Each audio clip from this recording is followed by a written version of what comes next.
Good morning बच्चों, Sardar Patel inter college Jarauli phase 2 के online classes में आपका बहुत बहुत स्वागत है। बेटा हम लोग कक्षा 10 में हिंदी मीडियम में पढ़ रहे थे। दो चर राशि वाले रैखिक समीकरण चैप्टर हम लोग पढ़ रहे थे, जिसमें कल मैंने आपकी एक्सरसाइज 3F फिनिश की थी।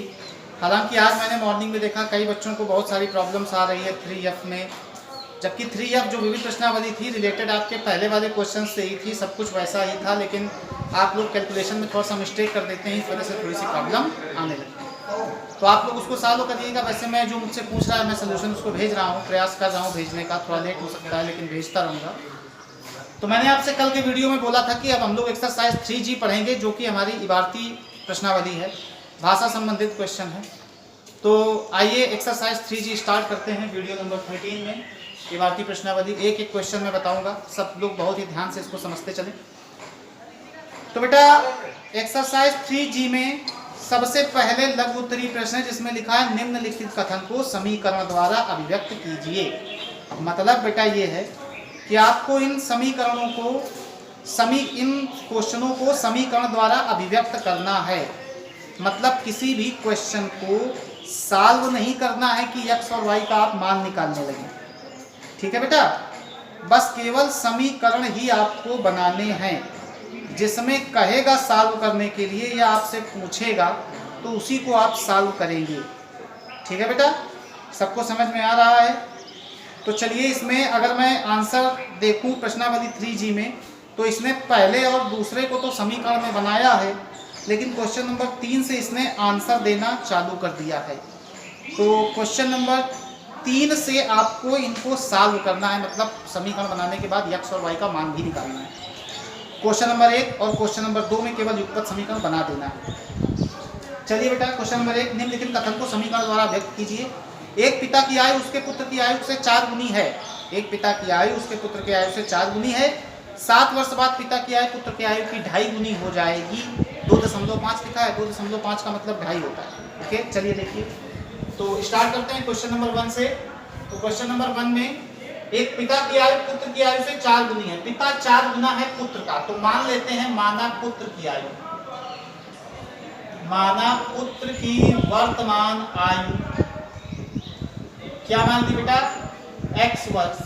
तो पिता है 4 गुना, तो पिता की वर्तमान आयु बेटा 4x वर्ष हो जाएगी, क्योंकि पिता 4 गुना है। 7 वर्ष बाद, प्रश्नानुसार 7 वर्ष बाद की बात की है, तो बेटा 7 साल बाद की बात की है, तो 7 वर्ष बाद दोनों को 7 साल बढ़ा कर दीजिए, मतलब दोनों की उम्र में 7 साल जोड़ दीजिए। प्रश्नानुसार 7 वर्ष बाद, 7 वर्ष बाद बेटा बताओ जरा पुत्र कितने साल का हो जाएगा? x + 7। पिता कितने साल का हो जाएगा? 4x + 7। अभी मैंने इनके बीच में कोई चिन्ह नहीं लगाया है, ओके। ये पिता है, ये पुत्र है। आपको देखकर लग रहा है पिता बड़े होंगे भैया और पुत्र छोटे होंगे, तो उसने बोला है 7 वर्ष बाद पिता की आयु पुत्र की आयु की 2.5 गुनी हो जाती है या हो जाएगी। तो यानी पिता 2.5 गुना हो जाएगा, पिता 2.5 गुना हो गया, लेकिन पुत्र तो छोटा है ना, तो पुत्र को पिता के बराबर करने के लिए हम लोग बराबर करने के लिए 2.5 गुना किसको करेंगे? पिता को नहीं करेंगे, क्योंकि पिता तो हो जाता है, सवाल नहीं बोला है, लेकिन करेंगे किसको? पुत्र को। पुत्र को क्यों कर रहे हैं? क्योंकि बराबर करना है। तो पुत्र को कर दीजिए आप 2.5 गुना, 2 सही 1/2 कर दो, या फिर आप 5/2 लिख दीजिएगा, इस तरीके से। बात समझ में आ गई? चलिए इसको सॉल्व करते हैं। तो बेटा 5x + 35/2 बराबर 4x + 7, cross multiply 5x 5। 1 minute बेटा, ये आपका जो है एक पिता की आयु उसके पुत्र की आयु की 4 गुनी है। ओहो समझ गए। मैंने बेटा इसमें एक ही चर मान लिया है, मैंने इसमें एक चर मान लिया है, जबकि आपको 2 चर मानने हैं। कितने चर मानने हैं? 2 चर। तो फिर आप एक काम करिए, थोड़ा सा प्रोसेस में बदल रहा हूं इस क्वेश्चन का। ये एक चर से ही लग जाता, लेकिन चूंकि प्रश्नावली हमारी 2 चर वाली है बेटा, तो फिर अब इसको करना पड़ेगा। तो पुत्र की की उम्र बेटा यहाँ x वर्ष है और पिता की उम्र हमने मान ली y वर्ष। कितने वर्ष मान ली? y वर्ष। क्योंकि उसने बोला है कि वर्तमान में जो पिता है वो पुत्र का 4 गुना है। तो पहला समीकरण बन जाएगा x बराबर 4, सॉरी y बराबर 4x। कुछ लोगों को इसमें डाउट होगा कि y बराबर 4x कहाँ है। पिता पुत्र का 4 गुना है। देखो पिता की आयु पुत्र की आयु से 4 गुना है। पुत्र की आयु कितनी है? x। तो पिता की आयु क्या मानी है? y। तो पिता ही तो पुत्र का 4 गुना है। ये पहला समीकरण बना, चूंकि 2 चर से लगा है। ये आपके पहला समीकरण हो गया। और दूसरा समीकरण 7 वर्ष बाद प्रश्नानुसार 7 वर्ष के बाद 7 वर्ष बाद बेटा ये कितने साल का हो जाएगा? x plus 7। और ये कितने साल का हो जाएगा? y plus 7। ये पिता है, ये पुत्र है। बराबर करने के लिए पुत्र को कर देंगे 2.5 गुना। इतनी बात समझ में आ गई कि नहीं आ गई? तो चलिए इसका मल्टीप्लाई करिए। 5x प्लस 35, इसका इधर करिए 2y प्लस 14। ओके, तो बेटा ये हो गया 5x, इसको लग जाएंगे माइनस 2y प्लस 35 माइनस 14 बराबर 0। 5x माइनस 2y प्लस 21 बराबर 0। ये आपका बेटा दूसरा समीकरण बन गया। पहला समीकरण ये था कि पिता जो है पुत्र की उम्र का 4 गुना है, तो y बराबर 4x आ गया। और दूसरा हमारा यहाँ से बन गया कि 7 साल बाद, तो दोनों को 7-7 साल बड़ा कर दिया।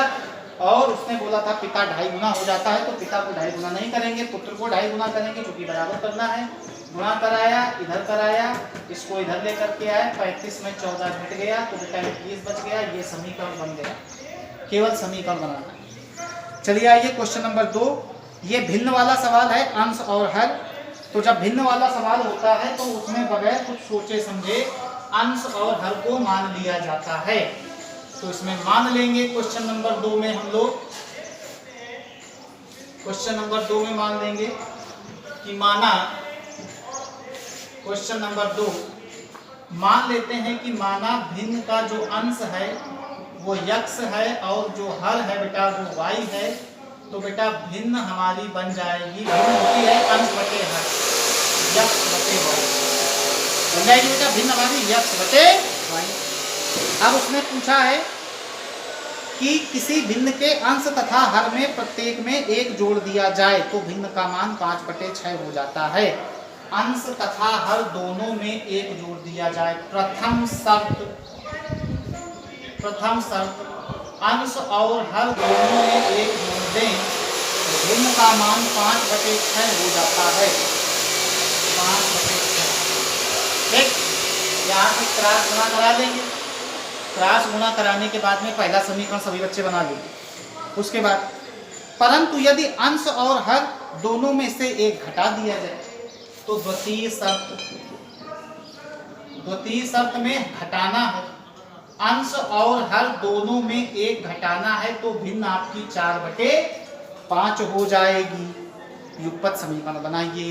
तो इसमें भी क्रॉस मल्टीप्लाई करा लेंगे, दूसरा समीकरण बन जाएगा। तो बेटा ये बात समझ में आप लोगों को आ गई। ये क्वेश्चन नंबर 2 में केवल समीकरण बनाना था। क्वेश्चन नंबर 3 से हमें सॉल्व करना है। तो क्वेश्चन नंबर 3 जरा देखिए बेटा क्या है। 2 संख्याओं का योग 64 है, उनमें से एक संख्या दूसरी संख्या की 3 गुनी है। संख्याएं ज्ञात कीजिए। कितनी संख्या है बेटा? 2। तो मान लेंगे, माना पहली संख्या x, दूसरी संख्या y। कितनी बात समझ में आ गई? पहला समीकरण बन जाएगा 2 संख्याओं का योग 64 है। तो पहला समीकरण बनेगा, योग दिया गया है 64, यानी बेटा x प्लस y बराबर 64, समीकरण नंबर 1 बन गया। दूसरा बनेगा कि एक संख्या दूसरी की 3 गुनी है। एक संख्या दूसरे की 3 गुनी है, तो आप किसी को भी मान लीजिए, चाहे इसको 3 गुना मान लीजिए चाहे इसको। तो एक संख्या यानी x मान लिया, एक संख्या दूसरे की 3 गुनी है, तो x बराबर बेटा हो गया 3y। समीकरण नंबर 2 हो गया। समीकरण 2 से x का मान एक में रखने पर। तो रख दो बेटा x यहाँ, तो 3y प्लस y बराबर 64 हो जाएगा। 4y बराबर 64, तो बेटा y की वैल्यू 16 आ गई, और y का मान 16 यहाँ रख दो, तो बेटा x का मान 3 गुणे 16 यानी x का मान कितना आ गया 48। अब देख लो ये आपकी सारे शर्तें पूरी कर रहा है कि नहीं कर रहा है। दो संख्याओं का योग 48 और 16 64 हो गया, और एक संख्या दूसरे की 3 गुनी है, तो x y की 3 गुनी है, 16 48। क्वेश्चन नंबर 4, यदि हम अंश में एक जोड़ दें और हर में एक घटा दें तो भिन्न एक में बदल जाती है, हर में एक जोड़ दें तो यह 1/2 हो जाती है, वह भिन्न क्या है। तो सेम मैंने बताया भिन्न में अंश और हर, ये तो माना अंश बराबर x, हर बराबर y, तो बेटा भिन्न बराबर x अपान y। तो प्रथम शर्त लगा देना बेटा। प्रथम शर्त से उसने बोला है यदि अंश में एक जोड़ दें हर में एक घटा दें, अंश में एक जोड़ दें और हर में एक घटा दें तो वह भिन्न एक हो जाती है, एक में बदल जाती है। क्रॉस गुणा x प्लस 1 बराबर y माइनस 1, इधर लेके आओ, x minus y minus 1 minus 1, x minus y बराबर -2, समीकरण नंबर 1 समझ में आ गया।